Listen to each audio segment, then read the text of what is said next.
नमस्कार, स्वागत है आप सभी का हमारे YouTube channel maths with Dharmesh पे। जैसे कि 2 वीडियोस हो चुकी हैं नंबर सिस्टम की। आज की वीडियो कौन सी है? Number 3 video. इसमें आपको मैं जैसे पिछले क्लास में मैंने आपको छोड़ा था कॉम्प्लेक्स नंबर पे, अब आज से शुरू होगा रेशनल नंबर। रेशनल नंबर क्या होते हैं, इरेशनल क्या होता है, रेशनल के अंदर डेसिमल कौन से टाइप के होते हैं, इरेशनल में डेसिमल कौन से टाइप के होते हैं, रेशनल में कौन कौन से नंबर्स आते हैं, क्या नंबर होगा, किस टाइप के नंबर होगा, ये सब सारी जानकारी आपको आज की वीडियो में मिलेगी। आप लोग यही कोशिश करिए कि ज़्यादा से ज़्यादा वीडियो को शेयर करिए ताकि वो लोग भी इस सेगमेंट को देख सकें। कितना इंपॉर्टेंट सेगमेंट है ये अब तक आप लोग समझ ही चुके होंगे। देखिए, रेशनल नंबर परिमेय संख्या ऐसी संख्या है जो p बाई क्यू के रूप में निरूपित की जा सकती हैं, जहाँ p और q क्या है, पूर्णांक है, इंटीजर है। q is not equal to 0। Example 1/2, 5/1 minus 1/2 etc। English में आप देख लीजिए, rational number are those numbers which can be written in the form of p by q and where p and q are integers and q is not equal to 0। जहाँ q क्या है, 0 के equal नहीं है। आप देख भी सकते हैं यहाँ q क्या है, 0 के बराबर नहीं है। मान लीजिए कोई नंबर लिखा भी होता है, जैसे 4 लिखा है, तो आप जानते हैं कि इसके नीचे कुछ नहीं होता तो 1 होता है। तो यहाँ पे भी q क्या है, 0 नहीं है। कुछ इंपॉर्टेंट से ये पॉइंट है, बहुत ही इंपॉर्टेंट है। एक नज़र आप लोग इनको देख लीजिए, फिर मैं आपको समझाऊं। अब यहाँ पे जैसे 0 की बात की जा रही है, एक पॉइंट और समझ लीजिए कि 0 रेशनल में कैसे आता है। 0 रेशनल में इसलिए आता है क्योंकि 0/1 क्या देता है, 0 देता है। 0/2 0, 0/3 कुछ भी क्या होता है, 0 ही देता है। क्योंकि आप सब जानते हैं कि किसी भी नंबर को जब हम 0 से मल्टीप्लाई करते हैं तो वो क्या बन जाता है, 0 बन जाता है। तो यहाँ टेबल हमेशा 1 का पढ़ेंगे, इसलिए 1 multiply by 0 given 0, 2 multiply by 0 given 0, 3 multiply by 0। इसलिए क्या होता है, 0 क्या होता है, एक हमारा रेशनल नंबर होता है। 0 इज अ रेशनल नंबर। और every integer is a rational number, every natural number is a rational number, every whole number is a rational number. पहला पॉइंट क्या है, a rational number can be expressed in the form in the decimal form, it may be either a recurring or a terminating decimal. ये point अभी मैं आपको और अच्छे समझाऊंगा जब मैं आपको terminating, non terminating, recurring decimal बताऊंगा। लेकिन इस लाइन का मतलब आप इतना समझ लीजिए कि कोई भी डेसिमल क्या हो सकता है, या तो टर्मिनेटिंग डेसिमल हो सकता है या तो रिकरिंग डेसिमल हो सकता है। यही इसकी बात की जा रही है, ठीक। अगला पॉइंट क्या है, between 2 rational number there always exist a rational number. कोई भी 2 रेशनल नंबर्स के बीच हमेशा क्या होगा, एक रेशनल नंबर है, एग्जिस्ट करेगा। If A and B are 2 different rational number then, आप जानते हैं कि अगर A and B 2 rational number है, उनके बीच आपको रेशनल नंबर पता करना हो तो आप क्या करेंगे, a प्लस बी बाई 2 करेंगे। Is a rational number between, ये क्या लिखा है, बिटवीन ए एंड बी। ये क्या होगा, ए एंड बी के बीच का रेशनल नंबर होगा, जहां a smaller than a plus B by 2 smaller than b। We get infinitely many rational number. अगर हम ये वाला प्रोसेस जो है, ये वाला प्रोसेस कंटिन्यू रखे तो हमें इनडेफिनिट यानी कि इनफाइनाइट रेशनल नंबर मिलते जाएंगे, मिलते जाएंगे, मिलते जाएंगे। समझ में आ रहा है कि नहीं? तो 2 रेशनल नंबर के बीच में हम इनफाइनाइट रेशनल नंबर भी पुट कर सकते हैं। समझ में आया कि नहीं? इतना आप लोग देखिए, एक बार नोट कर लीजिए। इनफाइनाइट रेशनल नंबर नहीं होता है, क्यों? क्योंकि द डिवीजन, पॉइंट बना के लिख लीजिए। पॉइंट लिखने क्या जरूरत है भाई, 1/0 क्या देता है, इनफाइनाइट देता है। 0 का कोई ऐसा टेबल क्योंकि हमें पढ़ना होता है जिसमें क्या आ जाए, 1 आ जाए। तो आप जानते हैं कि 2 नंबर का मल्टीप्लिकेशन हमेशा 0 होता है। सॉरी, किसी भी नंबर को अगर 0 से मल्टीप्लाई करें तो हमेशा क्या देगा, 0 देगा। तो कैसे पॉसिबल है कि 0 का कोई अगर हम टेबल पढ़ें तो उसमें कोई ऐसा नंबर मल्टीप्लाई करें 0 से कि 1 आ जाए? पॉसिबल है क्या? ऐसा हम मान लेते हैं कि कोई एक ऐसा अनंत नंबर है, कोई एक ऐसी सोच है हमारी कि किसी नंबर को जब हम 0 से मल्टीप्लाई करेंगे तो क्या दे देगा, 1 दे देगा, या फिर 2/0 इनफाइनाइट, 3/0 इनफाइनाइट, ये सब क्या होते हैं, इनफाइनाइट होते हैं। और यहाँ पे क्यू क्या है, वो भी क्या हो जा रहा है, क्यू जी बन गया, क्यू क्या हो जा रहा है, 0 हो जा रहा है। और 0 क्यू नहीं होना चाहिए किसमें, रेशनल नंबर में, इसलिए भी इनफाइनाइट क्या है, रेशनल नंबर नहीं है। इतनी चीज़ें आपको समझ में आई कि नहीं, इतना आप नोट कर लीजिए पहले। कोई भी पॉइंट, इसमें जितने पॉइंट मैंने लिखवाए हैं और जितने पॉइंट मैंने मुंह से बोले हैं वो सारे पॉइंट रेशनल नंबर्स के हैं, बहुत ही इंपॉर्टेंट है। कभी ना कभी हो सकता है थ्योरेटिकली भी कोई क्वेश्चन आपसे पूछ लिया जाए कि इंटीजर्स हमारे रेशनल नंबर्स होते हैं कि नहीं, नेचुरल नंबर्स हमारे रेशनल नंबर, नेचुरल नंबर हमारे रेशनल नंबर होते हैं कि नहीं, होल नंबर्स हमारे नेचुरल रेशनल नंबर होते हैं कि नहीं, ये सारे पॉइंट हो सकता है आपसे पूछ लिया जाए, तो आप लोग इनको नोट कर लीजिए। मैं साइड हो जाता हूँ। आवाज़ क्लियर आ रही है कि नहीं, क्योंकि ये वायर बार बार पैरों के बीच में दब जाता है, हमेशा से इसकी दिक्कत है।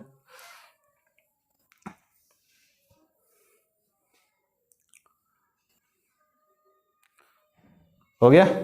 अब इसके बाद देखिए, बढ़ेंगे अपने आगे। रेशनल नंबर में जो मैंने आपको ग्राफ में समझाया था वो जानेंगे उसके बारे में।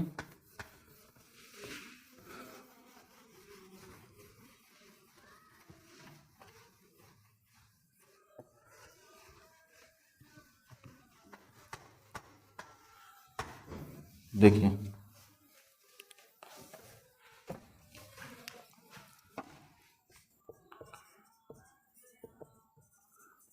टर्मिनेटिंग डेसिमल,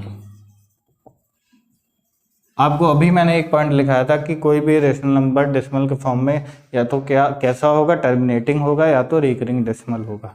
ठीक, रिकरिंग में नॉन टर्मिनेटिंग, रिकरिंग डेसिमल होगा।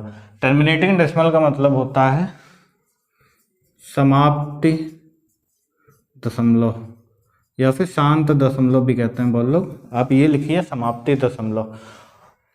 जो ऐसे समझ लिए, terminating decimal is one in which the division is exact and the remainder is 0। जब जो डिवीजन हो, विभाजन हो, वो क्या हो जाए, एकदम पूरा हो जाए, एग्जैक्ट हो जाए, और रिमाइंडर जो हमारा बच जाए वो क्या कहलाएंगे, हमारे टर्मिनेटिंग डेसिमल कहलाए जाएंगे। रिमाइंडर को हिंदी में क्या कहते हैं, शेषफल। शेषफल हमारा क्या आ जाए, 0 आ जाए, उसे हम क्या कहेंगे, टर्मिनेटिंग डेसिमल कहेंगे। जैसे पहले भी एग्जांपल मैंने आपको दिया था, 7.2/0.6 इक्वल टू 12, 12×72। समझ में आया कि नहीं।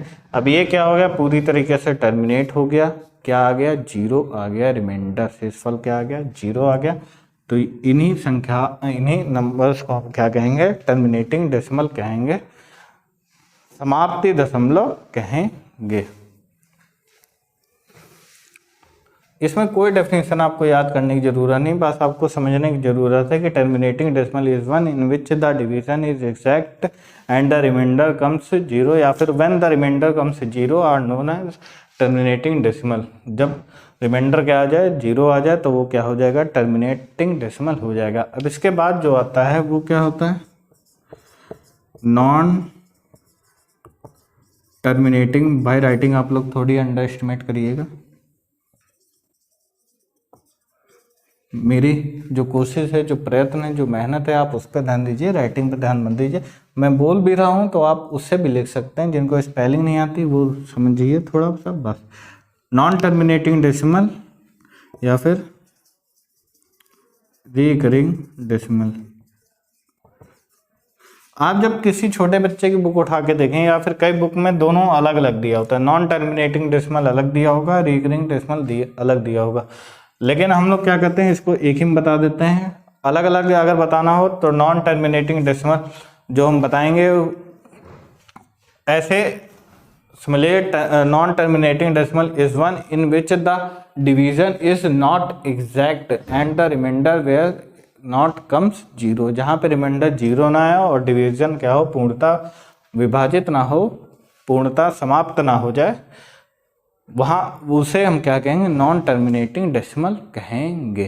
ठीक, अब रिकरिंग की बात आती है कि जहाँ रिकरिंग डेसिमल क्या होता है? Recurring decimal is one in which the certain digit or a certain block, certain block का यहाँ मतलब है कि जैसे 3496, तो 3496 बार बार आ जाए तो ये क्या है? सर्टेन ब्लॉक है।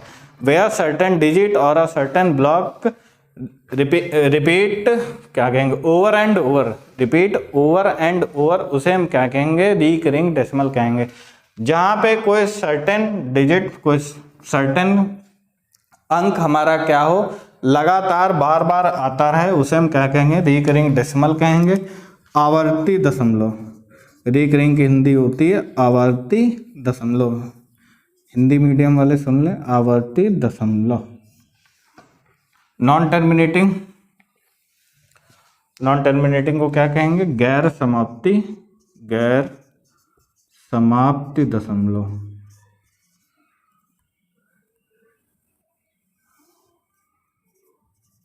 दशमलव, ठीक।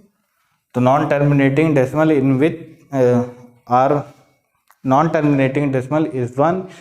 लैंग्वेज बनाना बहुत कठिन हो जाता है, यही दिक्कतें हैं, क्योंकि डेफिनेशन यहाँ लिखी नहीं हुई है, बस अपने मन से जो बता पा रहे हैं, समझा पा रहे हैं, वही मैं आपके सामने बोल रहा हूँ। तो non terminating decimal is one in which the division is not exact or the remainder not comes zero, and recurring decimal is one in which the certain digit or certain block comes over and over. बार बार हिंदी में लिख लीजिए, ऐसे अंक recurring decimal में या फिर आवर्ती दशमलव में ऐसे अंक जो बार बार लगातार आते रहें, उन्हें हम क्या कहेंगे? आवर्ती दशमलव कहेंगे। जो बार बार रिपीट हो, रिपीट आप अच्छा वर्ड है, रिपीट को हिंदी में दोहराना कह लीजिए, कि जो बार बार अपने अंक क्या हों, दोहराएं, उन्हें हम क्या कहेंगे? आवर्ती दशमलव कहेंगे। गैर समाप्ति दशमलव को हिंदी में कहेंगे गैर समाप्ति दशमलव वे दशमलव जिनमें जो शेषफल है वो कभी जीरो ना आए और जो विभाजन पूर्णता कभी ना हो, पूर्णता कभी भी समाप्त ना हो, उन्हें हम कहेंगे नॉन टर्मिनेटिंग डेसिमल, गैर समाप्ति दशमलव। उम्मीद करता हूँ मैं आपको समझा पा रहा हूँ, आप समझ भी पा रहे हैं। अब इसके एग्जाम्पल मैंने आपको दिए थे, 7/11, तो इसका क्या था? 0.6, 11 सतह 11 छंग 66, 4 बच जाएगा, 33, 6, 6, 3, 6, 3, 6, ठीक। और 1/3 एक एग्जाम्पल दिया था 0.3333, जहाँ 0.3 पे क्या लग जाएगा? बार लग जाएगा, क्योंकि ये ओवर एंड ओवर ऐसा डिजिट है जो बार बार लगातार आ रहा है। तो बार क्या रिप्रेजेंट करता है कि कोई भी नंबर जब रिपीट होता है लगातार, एक नंबर एक डिजिट, तो उस पर क्या लग जाता है? बार लग जाता है।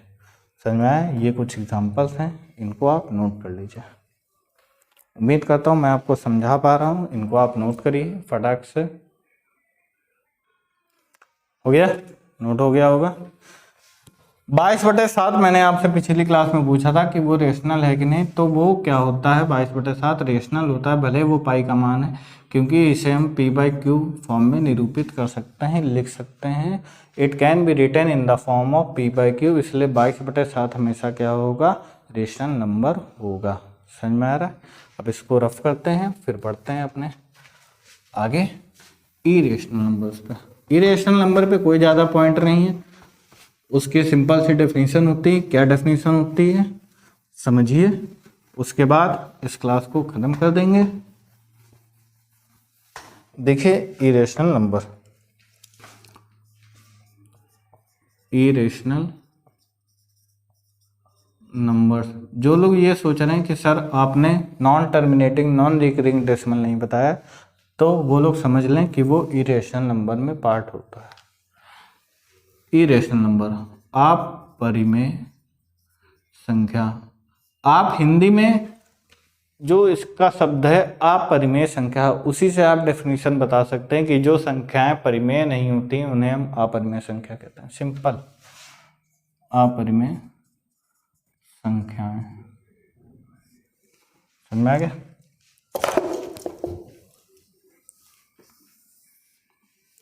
तो अपरिमेय संख्या क्या होती है? जिन्हें हम p बाई क्यू फॉर्म में नहीं लिख सकते। रेशनल नंबर्स वो होते थे जिन्हें हम p बाई क्यू फॉर्म में लिख सकते थे, निरूपित कर सकते थे, उन्हें हम रेशनल कहते थे। इरेशनल में p बाई क्यू फॉर्म में हम नहीं लिख सकते, उन्हें कहते हैं इरेशनल नंबर। और इसमें भी लेकिन q क्या है, नॉट इक्वल टू जीरो है। q यहाँ पे भी क्या होना चाहिए, जीरो नहीं होना चाहिए। Where q should not equal to zero, q क्या होना चाहिए, नॉट इक्वल टू जीरो होना चाहिए। एग्जाम्पल √3, √5, √2, √11 आदि ये सब नंबर क्या है, इरेशनल है। 3 माइनस √2 ETC। समझ में आ गया। ये अपने पास कुछ एग्जाम्पल्स हैं इरेशनल नंबर के। इरेशनल नंबर अपरिमेय संख्या वो संख्या होती हैं जिन्हें आप p बाई क्यू फॉर्म में नहीं लिख सकते। यही डेफिनेशन लिख लीजिए। इंग्लिश में आप ये, हिंदी में ये भी लिख सकते हैं, वे संख्याएं जो परिमेय नहीं होती वो अपरिमेय संख्या कहलाती हैं।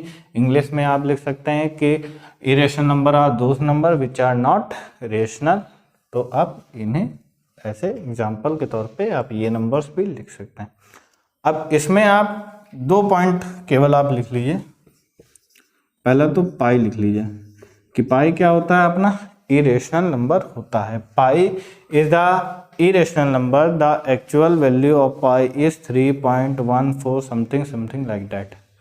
तो पाई अपना क्या है, इरेशनल नंबर है। इसको p बाई क्यू फॉर्म में हम नहीं लिख सकते। We can not return pi as in the form of p by Q. बाकी √2 एग्जाम्पल मैंने आपको दिए हुए हैं कि ये सब क्या है, p बाई क्यू फॉर्म में लिख सकते हैं। और जैसे कि मैंने आपको बताया कि इनफाइनाइट क्या होता है, रेशनल नंबर नहीं होता, तो इनफाइनाइट इरेशनल नंबर भी नहीं होता।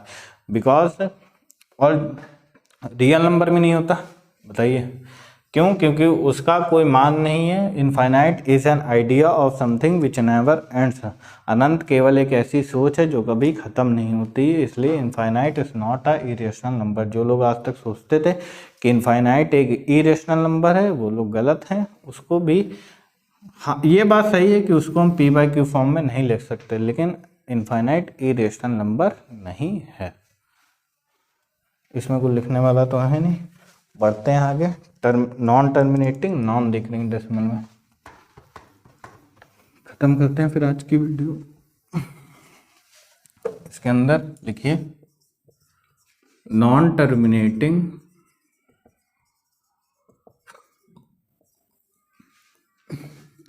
Non recurring decimal.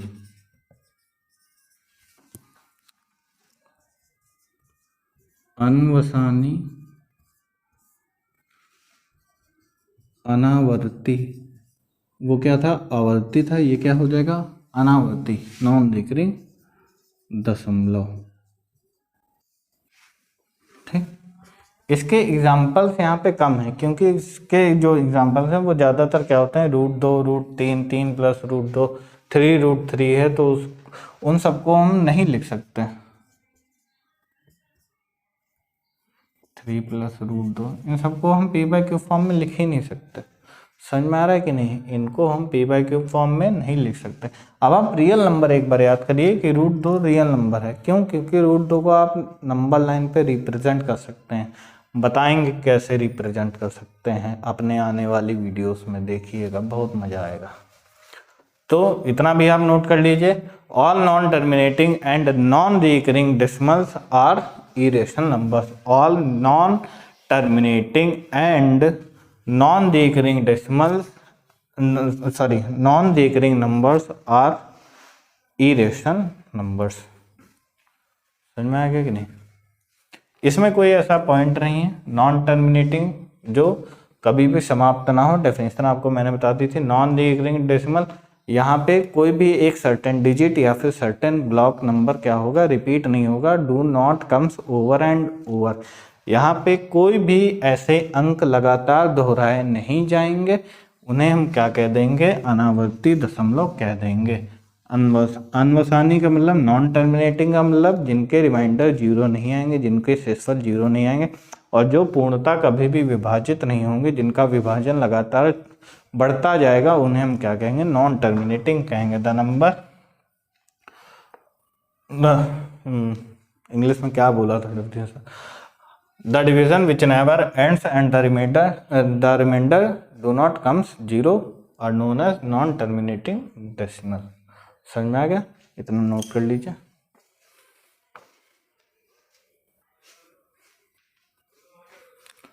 नोट कर लीजिए।